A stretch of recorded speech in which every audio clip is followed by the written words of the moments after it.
Добре дошли в Холивуд! Добре дошли в градът на ангелите, вторият по големина град в Америка.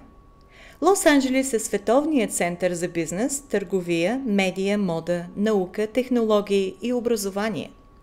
Тук се намира и Холивуд, меката на киното и развлекателният бизнес.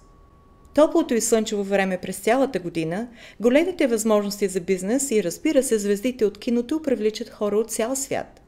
13 милиона легални жители, 10 милиона коли. Добре дошли в Лос-Анджелес! В това море от хора, за да се избавиш от стреса, трябва да намериш време за духовност, медитация и почивка.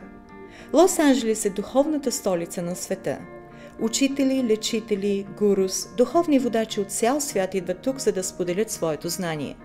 Изследванията показват, че 70% от жителите на Лос-Анджелес практикуват йога и медитират редовно. Кундалини йога е сред най-популярните духовни практики тук. В продължение на 5000 години свещеното знание се предавало от уста на уста на определени хора. Благодарение на Йоги Баджан, който през 1969 г. открито започва да преподава кундалини йога в Лос-Анджелес, сега милиони хора по света изпитват положителният лечебен ефект на упражненията и свещените мантри. Кундалини йога подобрява кръвообращението, гъвкавостта на тялото, спомага за издържливостта ви, балансира нервната система и мозъка и освобождава стреса. Чрез дълбоките дишания и медитации, използването на мантри и чантинг, т.е. пеене, вие носите нов живот на всяка клетка в тялото. Отваряте интуицията си и балансирате енергията. Кундалини е творческата енергия в човека. Това е енергията на съзнанието.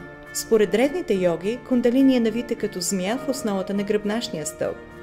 Когато кундалини се събуди чрез практиката на йога, дишане, мантри, упражнения и медитация, тя се издига и осветява целият ви път. Помага ви съзнателно да живеете живота си с отворени сетива и готови за нови възможности, които животът ви предлага.